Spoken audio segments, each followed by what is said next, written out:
Activate.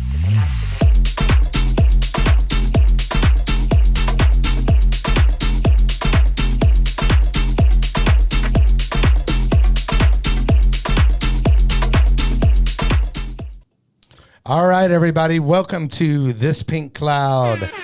I am DJ Kelly Reverb. There we go.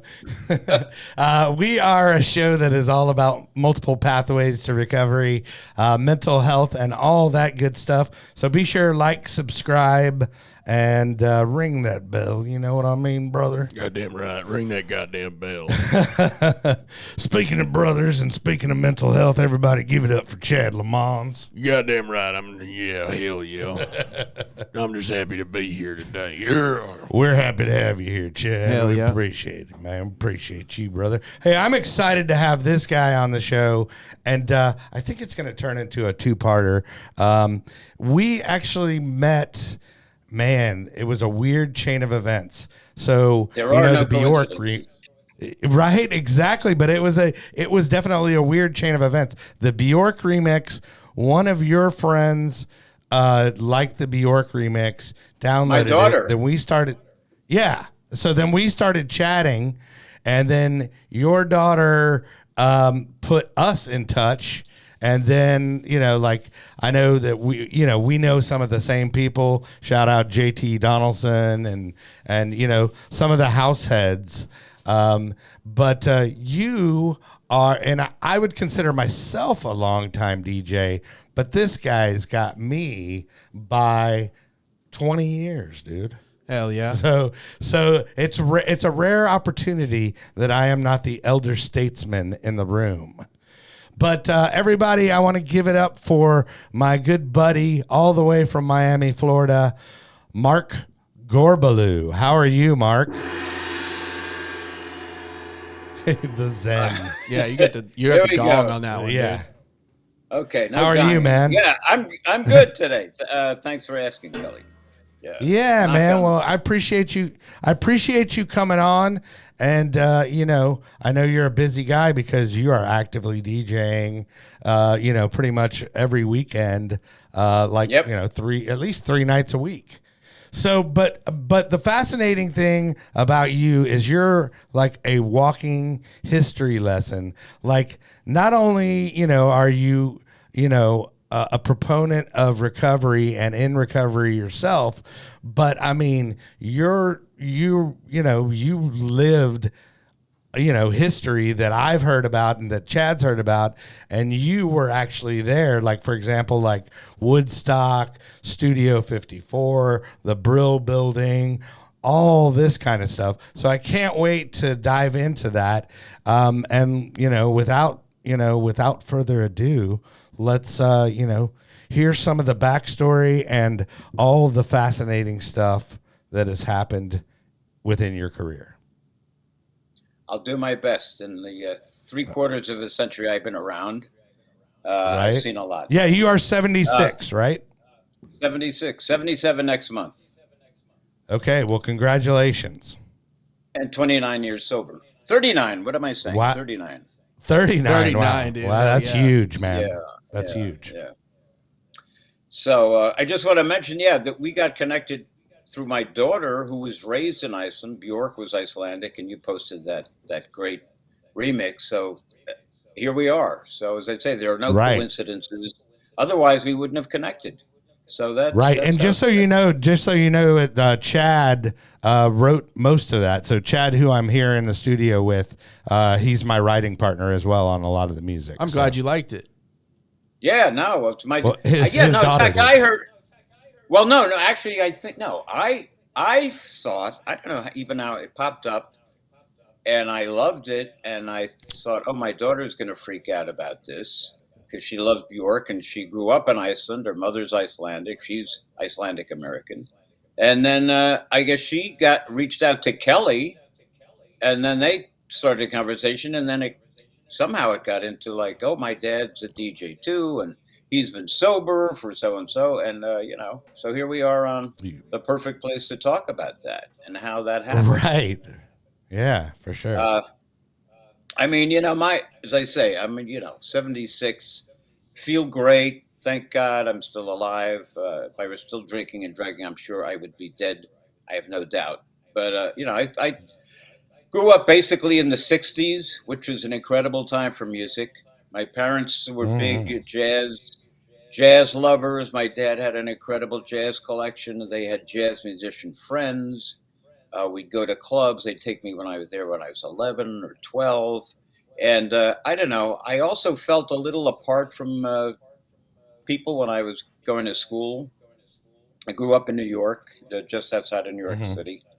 Uh, Right. and I loved the jazz music my dad had, and I loved Billie Holiday. I loved Charlie Yardbird Parker, the sax player, and I realized I was sort of identifying with a lot of these creative people, creative, some of the best creative musicians the United States has ever put out. But these were all people that died from drug overdose or alcohol, and Right. I sort of, I sort of thought, must it goes hand in hand. I mean, to really Right. be Well, creative, you know, heroin was a big part of the jazz scene, and as well as, big like I like to say, those left-handed cigarettes or jazz cigarettes. That was a muggles. Do you ever hear yeah. that term? They were called muggles, and Uh-uh. they had songs. Yeah. Cab Oh wow. Calloway had a song, yeah. So it's yeah, the joints, and that's the first, the gateway drug. I mean, I used to joke because they had these lurid films, anti-drug films. It was so ridiculous, like a kid smoking a Oh joint, yeah. then he breaks, then he steals a Oh yeah. Reefer uh, Reefer Madness was a yeah, classic. exactly. Yeah, yeah. There you go. Yeah. And we would get stoned and go and watch that at night because who Right. steals, a carton of glass Coca-Cola things, breaks the bottle, and then drinks it down with the glass shards inside. So it was like, how All ridiculous. because you smoked marijuana. Yeah, right. So I Right. mean the way that yeah. So I grew up in the '60s, so that was a huge time of taking all sorts of drugs, and I did. Yeah. My mom was a drinker. My dad was a drinker, a social drinker, but my mom, as I realized later, was drinking alcoholically. So I Hmm. said that's not for me, and that's I started smoking pot actually. Give a little Hmm. background. Uh, I started to smoke cigarettes because friends of mine were when I was 16, but Right. it didn't do anything. It was just to be cool. And then another friend of mine, 16-year-old, had an older brother, and he said, "Oh, well, try this. We've got pot." And I remember early on my parents cautioning me about watch out, don't go to parties and take strange cigarettes from people and whatever. That whole sort of lurid reefer madness thing falling over. So, but Hmm. this is a friend. Oh yeah. I smoked a joint because cigarettes were doing nothing. Luckily, I stopped before I got addicted to nicotine. But I said, "Oh my Hmm. God, like, this is great. Just smoking this pot, listening to music. This is great." So, uh, and I thought I'm never going to do anything more than that. It's perfect. Uh, I actually ended up selling pot in high school because that was like a way to be connected with different social groups Okay. in high school. There were the folkies who smoked pot. There were the poppies who Right. were interested, and then there were the jocks and also the hoodies. The sort of the people didn't really hang out with them, but they were all interested. So Right. they knew, and so I don't know. I had a connection. I was listening to music. As I said, I'd started with my parents. I was listening to music all the time. Sundays was a day in our Hmm. house to listen to music. Hanging out with the folkies. We were listening to Bob Dylan and all that. Right. The Rolling Stones. I mean, so I was just really immersing myself in music. That was my big thing in high school. That I went off to college. Went to Bard College, where Okay. my housemates were Donald Fagen and Walter Becker of Steely Dan. Yeah. So Chevy, you were hanging with that. That's just crazy. You were hanging out with Steely Dan before they were Steely Dan. yeah, they were writing. They were Yeah. writing in the Brill Building. where all the songwriters would have offices, all the publishing companies, and they were also touring with Jay and the Americans, doing backup for Jay and the Okay. Americans. If you remember What them. were they touring as? Did they have a name No, they were prior back. to? They were backup Oh, they were musicians for Jay and playing. the Americans. Ah, They gotcha. were part of the Jay and the Americans backup, and Jay Black, who was the leader, was a total asshole. Anyway, that's another story. But All we would right. at Bard, we would sit around. Fagan was totally into jazz. We would be smoking pot, listening to Herbie Hancock, a lot of Duke Ellington. You got East St. Louis Toodaloo on other Steely Dan albums because that's a little Duke Ellington Right. track. Walter was out in California, was taking lessons from Randy California on guitar. Anyway, it was Bard was a lot of drug smoking, a lot of listening to Right. music. Artistic type. Yeah. Yeah. So and at the time it was good. We did get busted twice by G. Gordon Liddy in a pre-dawn campus drug raid. Chevy And for Chase those people also that got don't, busted. so for those people that don't know who G. Gordon Liddy is, go ahead and give them the 411 on that. Okay, so G. Gordon Liddy was the district attorney of Dutchess County, where Bard College was situated. It was also where Timothy Leary in the southern part of Dutchess County had set up his Castalia Foundation, and Uh people were huh. tripping there every weekend. And he started busting Timothy Leary, which made Timothy Leary go to Mexico. He had political aims, so he thought, oh, this is a good one to do. Let's bust this hippie college. And Bard College was the place that he decided to bust people. But the karma Right. came around because he went to Washington, ended up working for President Richard Nixon, was head of the Yep. plumbers that went into Watergate. That blew up in Nixon's face, caused his almost impeachment. He resigned rather than be impeached. Liddy Right. said, "Oh, I'm not going to say anything." He ended up going to jail. So, I feel good Funny about how that. that But works. Yeah. so, I'm thinking in terms of Bard, we listened to music all the time. And we started doing mainly, I guess, what you'd call soft drugs, pot. I went to work in London for a summer in 1967, what was known as the Summer of Love. Some people went to Haight Right. Ashbury, then in San Francisco. I went to London. There were be-ins.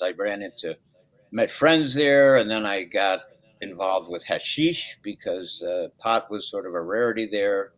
So, I Right. brought some pot there. We'd put it together with hash and cigarettes, and we all had a good time. I almost got Mm-hmm. busted outside of a Pink Floyd concert, which was at the UFO Club. I was out with my friend Nice. Alan. We were, yeah, it was, it was great. And It was was that great so when until, was that yeah. so when was that when Sid Barrett was still with Pink Oh, Floyd? yeah. Or? Sid Yeah. So before this is he the first. totally lost. This is the first. Yeah, the first incarnation of Pink Floyd. Yeah, before people really knew it in the U.S. about Pink Floyd, Right. before their Dark Side of Mm-hmm. the Moon or whatever. Yeah, Oh Sid yeah. Barrett, who pretty much went wacko for a number of reasons, but Yeah. that's another story. Yeah. So we're outside the UFO Club. It could it could actually be an adjacent story from LSD. Yeah, yes. Another You drug know. casualty. And that segues Yeah. into what, when I said growing up admiring all these jazz people that died from drugs or alcohol. And then here we are in the rock era where I saw Jimi Hendrix that summer in a small club who died from, the same disease. Janis Joplin, I Mm-hmm. have stories of her. But anyway, and we were outside. We almost got busted because we're out there smoking. We saw two burly guys down the street coming at us sort of quickly, and then they Mm-hmm. picked up their pace. So we both ran. I had a joint or a roach in my tissue in my pocket, and as they were coming up on it, I stuffed it in my mouth. And it turns out these were Right. undercover cops, London cops. They brought me down with a chokehold, tried to get me to spit it out, saying, "Come on, get it out, get it out." I said, "I have nothing. I have nothing." Hard to talk when you have a tissue with, a a roach in it. Marijuana cigarette. Right. We still say roach. Yeah. Anyway, so Yeah, you I'm can say freaking roach. out a bit, but I'm thinking, oh Jesus! And then the other one. This shows the ignorance, though. I mean, the other cop says, "Well, let's just wait for 20 minutes." He said, "What did you take? You take a pill? You take a pink one? You take a red one? A blue one? Which one? What color pill did you take?" I said, "Well, I didn't take nothing." He said, "Oh, well, we'll wait Right. 20 minutes and see what happens." So Mm-hmm. that was sort of a weird thing. I mean, they were out looking for drug dealers or drug users at it, the rock clubs. And Mm-hmm. but that's the life I sort of chose, and part of me is saying, "Oh, I'm an outlaw," which Oh yeah. you know, I, and so yeah, through Bard, I think I Well, was you selling identified with that outlaw style. Yeah. exactly, and at this point, I Yeah. might show you my shirt. I don't know if you can see that. I have the Right. Let's original, see it. Yeah. the, Original the gangster. Yeah, which is the Bill W. there with the anonymous tattooed above his eyebrow. I love it. That's yeah. So hilarious. so I mean, I think we all identified a bit as being outlaws and rebellious, and it was Yeah. a cool thing, until it wasn't. So Right. I mean, getting busted twice was not the greatest thing, but in a way, it was sort of cool because a lot Well, of so us were you got busted. busted. You got busted in London by the bobbies that were trying to No, make you cough up your well, roach, or well, but what? no, they didn't bust us, thank God, because they couldn't Oh, get okay. they didn't have any evidence. But it was a bit Hmm. scary because I was thinking, I don't want to be sent Right. home or put in a English prison. So I Sure. escaped that time. That was the summer of '67. Then Hmm. '68, the spring of '68, Gordon Liddy did his first pre-dawn campus drug raid. I got busted, and then '69 he did another one. Luckily, I avoided any jail time or charges. I mean, I was in jail overnight with, but I mean, these are sort of Right. warning signs. So part of me was saying, okay, I'm good, I'm still good. And Right. then in '69, summer '69, I went with one of my good Bard mate, who Joshua Brooks, who actually had left Bard and had gone back Hmm. to New York City and was working for a radio station WRVR, and they had a very cool alternative freeform rock blues show called the Richter Scale Society that was on all night. Hmm. And we decided to go down to Washington, D.C., where we had friends we'd gone to school with. And we were going down to Washington, D.C. with Owsley Acid, Owsley Sunshine Acid, LSD, that we wanted to go sell in Uh huh. Washington, D.C. And as we sat around waiting to, sell it, we were listening to the radio, and we realized there were no good radio stations in Washington, D.C. I had great Right. musical knowledge. Joshua had already worked on a radio station, and we figured, let's go around and pitch A radio radio stations about like station. Yeah. doing doing a show. So we came Uh to huh. this radio station, WHFS, which is in Bethesda, Hmm. Maryland, which is a suburb of DC. It hits the DC area. They were playing Right. Montevani and Frank Sinatra, middle of the road background Yeah. stuff, and they were losing money Sure. hand over fist. Right. So we pitched them as let's try this new idea. Right. So they were up for it. We went on the air as the Spiritus Cheese Show, and Spiritus Okay. Cheese was Spiritus Cheese was named after a factory in downtown Manhattan where a number of former Bard students were living, mainly artists. It was a huge loft, and it was like a Hmm. hangout. People, you could come and crash. You could be there.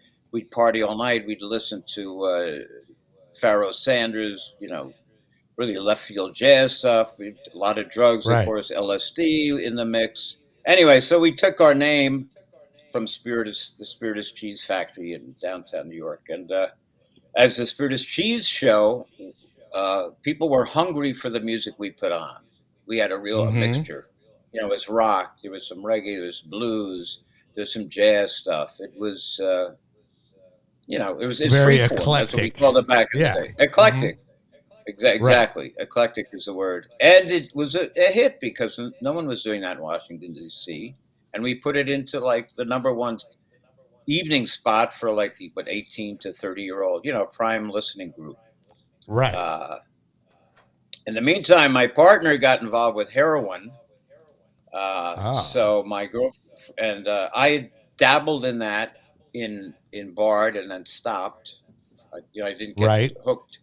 Although that came back to bite me in the ass in the 2000s when I was told that I had hepatitis C, which freaked me Right. out because I'd been Yeah, living because clean you and thought sober it for could have years. been from needle use in the 60s. And it was. That was Yeah. what's crazy. It was Yeah. dormant there, and but I didn't. I got through that actually because there was I had a low. It was low, but there's still there, and it Right. scared me that Yeah, I. and it can still, yeah, it's kind of scary that kind of stuff can stick around, for a lifetime. Yeah. So there's a drug that since I was clean and sober, a drug that they came up with that knocked it out. So thank God for that. I really thank Right. my higher power. Which Right. whatever people Well, want to and talk then about. did you, so you're doing the radio show in DC, but then are you actually, you're living at Bard College and doing it from, Oh are no, you no, just no. We went or what? no. That's what I say. We left Joshua, Oh, my so you partner, and left us living in Bard. New York. Okay. Yeah, I left New York and came down to DC. Yeah, we came down. Right. It was because after actually the second bus from Gordon Liddy, I figured, okay, let me just get out of town. Right. Let So me so chill we were out in somewhere DC. else. Right. Yeah, and that was in the summer of 1969. We started on the radio, uh, beginning of July 1969 in Washington Mm-hmm. D.C. And we had to get our own advertisers. So one of our advertisers was this group. A festival was going to be held up in New York. It was called the Right. Woodstock Festival. So we Right. said, okay, it sounds good. And then we saw the lineup, and these were people we were playing on the radio. They were like album artists. They weren't like top 40, 45 singles artists. These were people we were Sure. playing, and it looked great. We got a pile of Woodstock posters that have since disappeared from my life, but Oh wow. anyway, it Yeah. is what you have to letting it go. You have to let it go. But Oh so we yeah. went up to went up. We sort of went up because Y'all were we were y'all were advertising the sponsoring stuff. the show. Yeah, advertising the show. Yeah, yeah, we got stiff by them, by the way. But yeah, we ended up Oh there, wow. Hey, and go figure. and Well, I'm surprised. I'm and surprised that those guys actually. I'm actually surprised that the organizers of Woodstock, were savvy enough to go, oh, let's advertise this. well, because That's it kind of was really shocking to the me. first. It was a sort of really first really big festival. There was one out in the West Coast. The name escapes me at the moment. And there was Right. actually one. Maybe it was after Woodstock. There was one that Led Zeppelin played at, because I have a picture that also disappeared of Robert Plant and Right. So I was like 22 and he was probably 25, but he seemed older because he was Right. older. Right. But the Woodstock was and I think it still is. It's an iconic festival. And while Oh everybody yeah. was rolling 100%. around in the mud, we were lucky that we got uh, backstage, and then actually we had made friends with Johnny Winter, the Right. Texas albino blues legend, who a lot of people don't know about these days. Right. They might know Edgar Winter, his albino brother, but Yeah. we had met him through Steve Paul, who's his manager. He was running a place near Bard. We became friends before we started the radio, so we had an in there, and with Columbia Uh Records, huh. so we ended up backstage, hanging out in the Columbia Records Mega Winnebago, where they had food, champagne, cocaine, pot. It was, crazy. So we were in seventh Right. heaven. Waited for Johnny Winter to come in, but because the roads were blocked, they had to fly him in by helicopter with his Oh yeah. Texas friend Janis Joplin. Janis also Right. on Columbia. And he showed up, and he immediately had to go somewhere and clean up because evidently, well, Janice had been taking swigs from, what was it, Jack Daniels she was drinking? I mean, she was, Yeah, she was liked another one who something that was died. brown. Yeah. Yeah, one of those brown things. And evidently, in the helicopter, she was trying to give him a blowjob and ended up throwing up all over his crotch. Oh, and, nice. Yeah, so Right. he couldn't, he had to clean up before he could talk. But anyway, we hung out. It was great. And I mean, these were the. Let me go. I don't can just see that, dude. Let me go clean up my junk real quick because Janice just threw up on it, and yeah, that's But, a moment to be that was- there. Yeah, no, it was a moment. These are all moments Right. in the days of Sure. drugs and excess. But everyone thought, no, but it's part of the scene. It's like Right. in the '60s, that was it. When I say I grew up in the '60s and around that, it was the norm. I mean, it's not normal if you're talking back on it. Shouldn't be Right. throwing up in a helicopter or dying of a not drug everybody. overdose. Right. And not everybody went to school with Steely Dan. No. So I mean, those are the as I say, it was great until it wasn't great. I mean, I was in DC, was in radio. Well, I was. And how long did the radio station last? Oh, this radio station ended up after I left. It ended up blowing up. It became huge, and they were doing these HF festivals because it was WHFS HF festivals with Nirvana headlining. They were filling up RFK Stadium, which was a huge stadium. So that was a huge gap. So then it went from, obviously, y'all's show kind of spurred them to go to a different route in programming, huh? Exactly, yeah. Well, it was amazing, actually. But we like kickstarted it. Right. And then it just really became a monster down there. Anyway, but by that time I had gotten in between radio jobs. A friend of mine was working in a bar in Georgetown in Washington, D.C. He said, well, I can get you a job working there. So I figured, okay, let me make some money here. And that's sort of how I got involved with alcohol. Because as I said, my mom was drinking alcoholically. I always identified more as a drug user. In fact, we used to have a bong in the walk-in down at this restaurant called Clyde's. And then people used to come in and offer Coke. We'd walk outside and do it and come back. And then I got a job as a bartender there. As a bartender, it gave me free reign to drink as much as I wanted. So here I am, the drug user, starting to really use alcohol. My other bartender was a guy named Mark Stam. We used to put out shooters of Sambuca, which is a very licorice. Oh yeah, I know Sambuca well. Yeah, with the coffee bean. Yeah, but we dispensed with the coffee bean. I mean, sometimes we'd flame it up. One guy actually let his mustache on fire because he was trying to drink the shooters, but he hadn't blown it out yet anyway. Right. We would go through a bottle of that a night. And so Mark Stam became known as Mark Stambuca. That's when my use of alcohol just took on incredible proportions. It just went up. Right. And, but I didn't think I had a problem at the time, Yeah. Well, real quick, let's take a pause real quick. We'll go to a commercial and then we'll come back. Real quick, I want to give a shout out to our sponsor, Max the Axe and Lone Star Injury Attorneys. If you go to thispinklawyer.com, it will take you to Lone Star Injury Attorneys, and he will get you the maximum results for your personal injury needs. Hell yeah. And then also, we have a couple of tracks out, and Chad is going to be good enough to play them for us.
everybody, we are back. So that last one was Arcade Fire, which is available for free download, and that is available on the SoundCloud. If you go to soundcloud.com/Kelly Reverb, there will be that, the Bjork, the Rolling Stones, the Depeche Mode, everything is all on there. And then we also have the other song that we played is streaming on Spotify. That is our good friend Falcone remix, and he is actually 12 years sober. So funny how that works. Hell yeah, man. Yeah.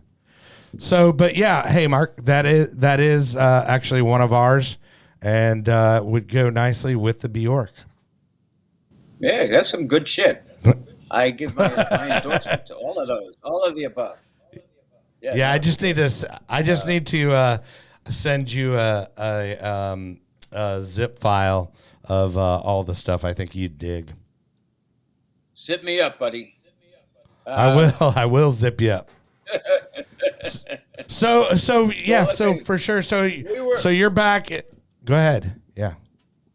Yeah, well, I'm thinking. Oh, yes. I mean, I was in D.C. until '77. The radio station went on. They fired me for political reasons because my girlfriend was also on the air. They didn't want a girl on the air. This is not sobriety related, but in a way it is because it's the stuff that gets you crazy.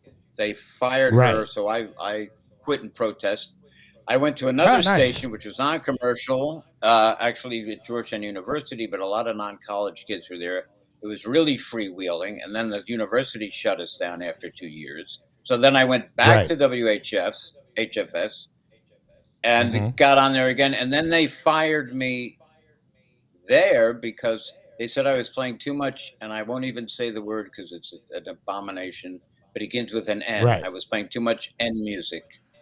And Washington, D.C. urban is music. Chocolate City. Yeah. But it wasn't even urban. It was, now you'll dig this, Cully. It was more like British blue-eyed soul stuff. It was like Ace, How Long, Average White Band, but whatever. So so I left there and I went to the Pacifica station, which is non-commercial in D.C.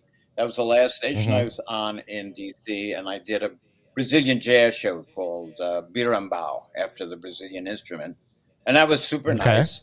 But I thought, okay, I think it's time to go back. I'm going to go to New York. So in '77, right before my 30th birthday, I moved back, went back to DC to celebrate my 30th birthday, and then took a loft. Actually, that was my girlfriend's mom. She was a fashion designer. She'd moved, so I took over her loft in Soho. It was a great time. '77, Studio 54 had opened.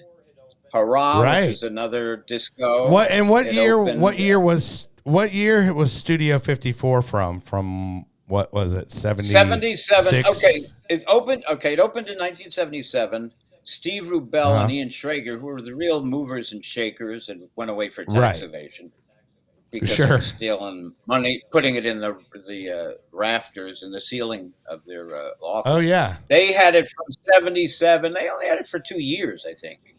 But it still went on. A guy named Mark Fleischman bought it, and it sort of went on for about 5 years. But the heyday were the first few years. That's when of course. Bianca Jagger would come in on a white horse, Michael Jackson, Andy Warhol, Halston, all the people. Yeah. And Now, Steve so Rubell you were. Yeah. So did you ever hang out with Andy Warhol at all, or did you have any Andy Warhol adjacent sightings? I did, and actually, it was before Studio 54, because when I was at Bard. And I ended up working for Win Chamberlain, who was an artist who was a good friend with Andy Warhol and also was doing underground films and whatever.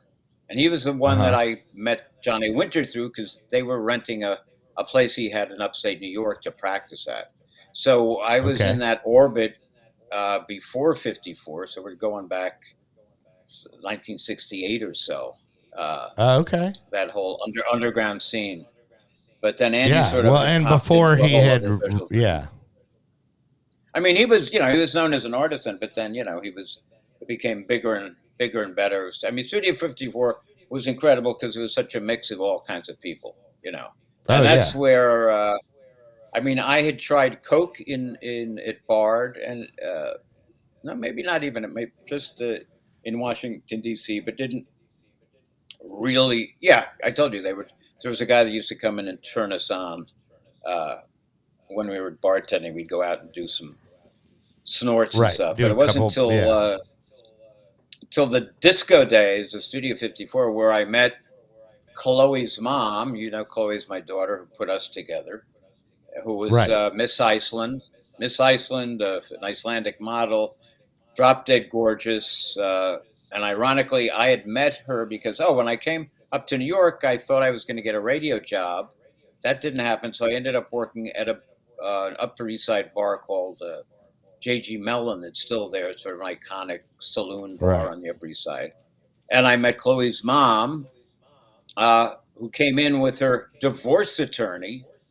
And she was coming to buy coke because I was dealing coke out of the bar Oh to right. supplement my income, selling alcohol above board and coke, you know, and that was Yeah. another For treat too those because the side hustle. I Yeah. had yes, if I tell you, I won't tell you who they are, but the people who would buy it, including FBI agents, fashion designers. I mean, it was crazy. That was the '70s, and once again, coke didn't it. I mean, it's one bad motherfucker of a drug. People I know have died Right. from it, but at the time we thought, oh, that's not addictive. It's not heroin, you know. Right. So Sure. it was all over the freaking place, I and got I got a question for you. So yeah, when you yeah. went to when you went to Studio 54, who was DJing at the time, or did you even know? Well, it's yeah. Well, you didn't know because back in the Yeah. day, the DJ booth was up above the dance floor, so you couldn't even see who was in the DJ booth. It's not like these days Right.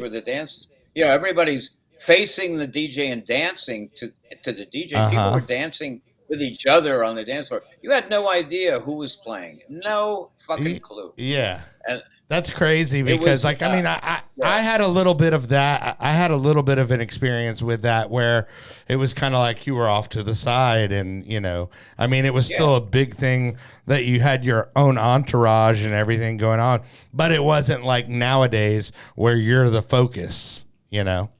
Yeah, no, totally different. I mean, there'd be Yeah. people with Steve Rubell high on Quaaludes, which he was all Right. the time. He would bring like Liza Minnelli up to the DJ booth, so you could see him taking her up, but you couldn't see any who was in there. I mean, there's some Right. overhead shots with Diana Ross, I think, and Michael Jackson in the DJ booth, but otherwise, from the floor, you couldn't see because it was high up, and that's why Yeah. I think it's a joke these days that people are looking at the DJ instead of dancing with each other, Yeah. and with their phones Right. out. I mean, we didn't have phones then to take stuff, and I mean, it was a hedonistic, fun spot. I mean, it was in an Oh old yeah. theater in Midtown, and there was the Yeah. balcony area. That's where people would go to do drugs or fuck or whatever. It was pretty wild, and Right. Sure. I ended up meeting, as I said, my ex, Chloe's mom. Uh, she came to buy coke. We ended up hooking up, and we were Right. there uh, almost every night. I mean, if I was working in the bar, she'd meet Mm-hmm. me and we'd go afterwards. And we had no problem because she was drop dead gorgeous, so no problem getting in. But there's always a Right. line of people and people screaming, and the whole thing was very like felt like I was in a movie, except and a Yeah. glamorous movie with great Yeah. music sounding, great looking people. And then it turned to shit. It started turning to All right. shit. I mean, Okay. because every night I'm drinking and doing coke, and then it was I'd started doing music for runway fashion shows and whatever. Right. And I now, lost a major one. were you just programming that music for the thing, or how did that work? No, That you were. no, I'd have to show. Well, you'd meet with the designer or the Uh huh. You'd bring music, we'd bring records back in the day. They'd say what they Right. want, then you'd say, okay, may I have that? And then I try to get stuff and be consultations and playing it. And then we'd Right. see And if the then would you models could move actually to it, play it whatever. live? Would you play Yeah, it live? live, Like yes. what was the first so that was technically your first DJing gig besides the radio where you were actually spinning kind of records to a crowd, right? Yeah, yeah. I mean, I've been doing private parties since DC days because people know me on Right. the radio there. So I've done private parties there. And yeah, it was the first time really an audience. I mean, I was Right. programming also music, putting on tape music for upscale salons, department stores, Okay. various Yeah. fashion things in New York. Right. But this was, yeah, And I what was playing and live, just and you so had just you had so to be I correct. right. And just so I know, Say what? what kind of gear were you spinning on back then? Was there a go-to turntable or what was it like? What was the setup like? Because I mean, nowadays it's Turntables. it's two 1200s and you've got a mixer and then now it's moved on to controllers. But back when I first started, it was like a rain mixer and then two 1200s because the 1200 was actually around when I started. Yeah, well, I mean, I moved into the 1200s, but the first one, I think they were Sony's. They weren't. I don't think they were even direct drive. I can't even remember the Right? model. So they They were, were like belt this is drive 19. turntables. I guess, yeah. I mean, but Yeah. you weren't beat mixing then. You were blending Yeah. because as the next group of models came in, you'd blend into the next song, and you'd hope that. Right. Wait a minute, you know what I'm thinking? I'm wondering if I even used tapes. I might have used some cassettes, two cassette decks, because Oh, sometimes there I'd you have go. to make a track longer. I'd have to extend it because they weren't, you know, they weren't finished with the Yeah. group.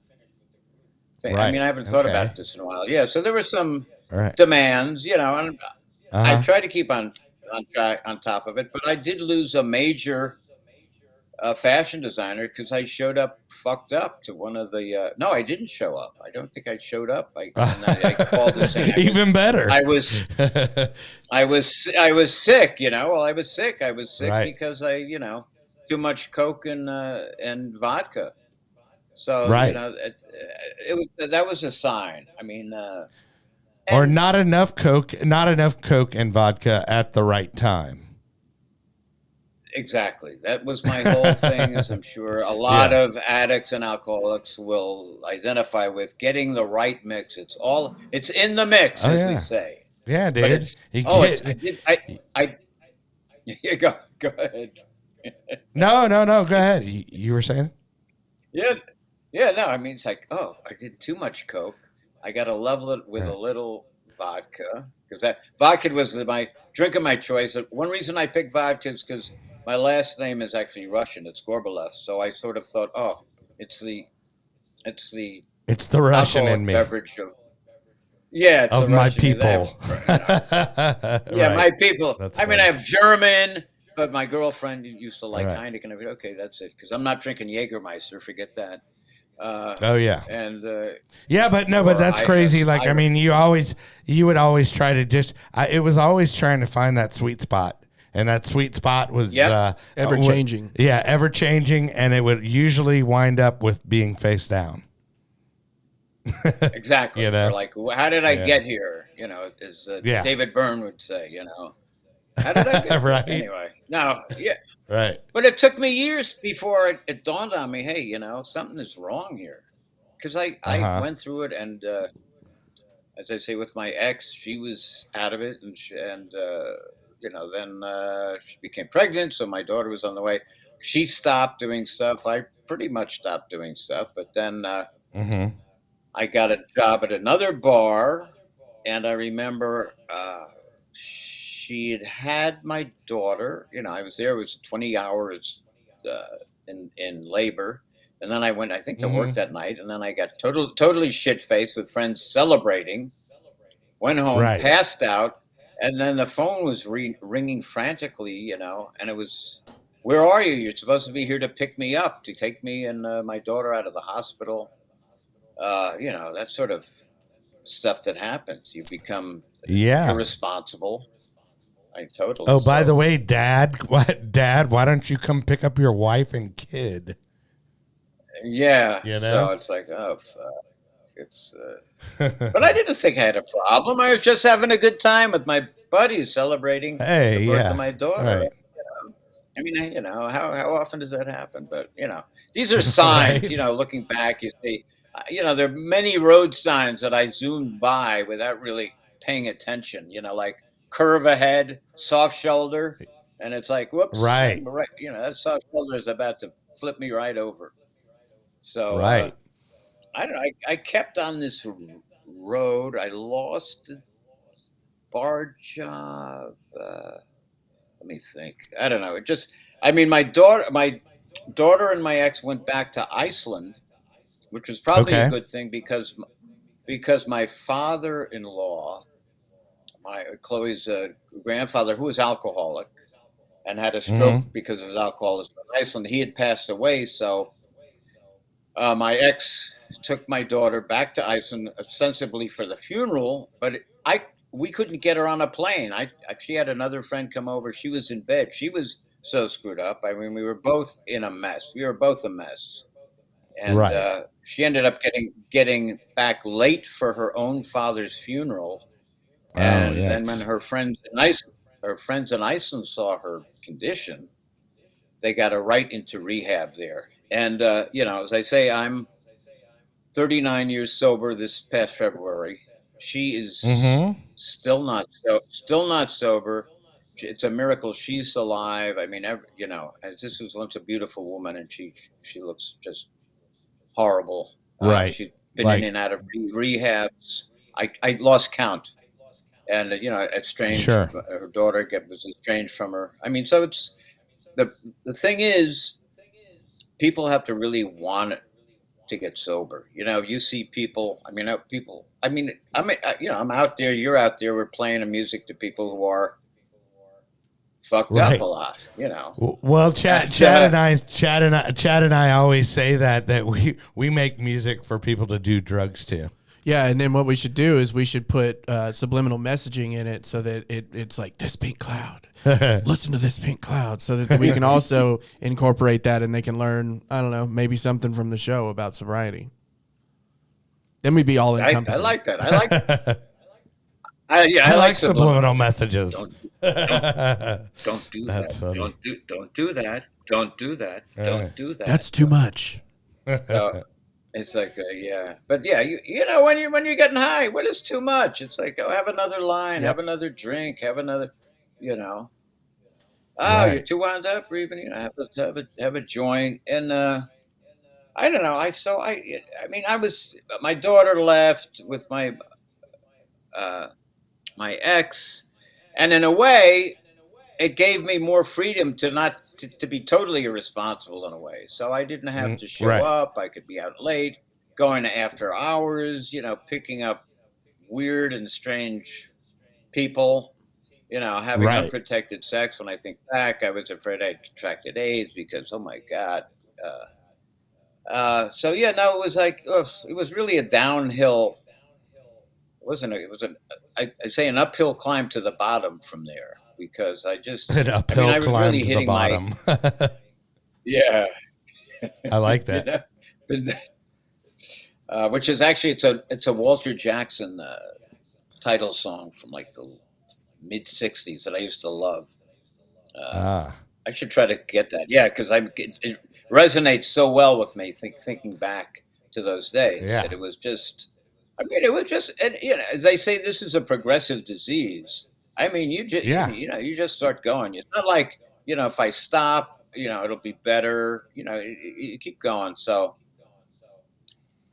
I was. Right. I mean, I had no one holding me back. Was I DJing? No, I wasn't DJing at it. No, I wasn't DJing. I still Well, doing you some were so you shows. were what I consider you were programming music, which technically I think is DJ adjacent. you know, because Yeah. you were making, you know, music and making sure it was the right length for certain runway shows. And so Oh, yeah. I think, you know, I think it's a fine line of, you know, because it was really, you know, you were DJing before DJing was DJing, you know? Yeah. Yeah. Before DJs became, Rock superstars or, stars. all that shit. Yeah. Rockstar. Yeah. Sure. It's crazy when you Yeah. uh, Oh, yeah. and I went to Paradise Garage, and I was a member of the Yeah. So Loft. Paradise where, Garage, for those that don't know, Paradise Garage was Chicago or what? New York. These are two New York clubs. New York. Paradise Garage Okay. is Paradise. in New York. That's where Okay. Larry Levan was the main DJ, who died of this disease, by the way. Very Right. talented. He fucked up mixes all the time, but he made a great music selection. He's another Right. victim of this disease. David Sure. Mancuso, who had the Loft that was around the corner from me when I moved back to New York, he was known for having these parties where, well, I mean, no liquor was served, but there were drugs, and he would play a song from start to finish. He never mixed a song ever in his life. He had two top Mm-hmm. of the line Thorns turntables on cinder blocks, had state of the art system, but he treated each song like it was a performance. And that was an interesting. Ah. I love that. Yeah. What would everybody clap after the song was over? Exactly. They would. Yeah. They would clap like you were at a concert. Yeah. And then Well, people would and start dancing like crazy. You know what's funny? And then, like, you know, this is probably like, but I remember as a kid, people actually clapping after movies. Like, that was commonplace, you know? Yeah, no. So that was, I mean, and I love that. I love that thing. And there were big balloons, and there's a prototype Yeah. for a lot of parties too. That they would have free food. No, that the vibe was very cool. It wasn't like, other clubs in New York that got as I was getting deeper and deeper into my addiction. Like you'd seek out these darker, almost skanky kind of places. You felt comfortable Mm-hmm. in that, and it's like. Now that I'm in Florida, I don't understand, especially, it's a sunshine state here, why people are still doing that, decades Right. after I stopped, and they're still doing the same shit. But, Right. for me, I know what my path is, and it has Right. no attraction whatsoever. Absolutely no attraction. It's very unattractive. But when Right. you're deep Well, I in tell it, you what, sometimes- yeah. Well, what I was going to say is I'll pause you there, and then we'll come back next week and talk more. I mean, because 39 years is a long time, and then I know that we've talked about there's been some times where it was sobriety was a slippery slope as well. But Oh, yeah. are you so we'll definitely just pick up next week. But I appreciate you being on. But and Chadwick, as always, Yeah, man. thank you for coming out. But You're welcome. So we will pick up with you next week, part 2. Be sure like, subscribe, all that, follow, and we'll be back next week. And remember, kids, there is no magic pill for sobriety, because if there was, we would all take too many.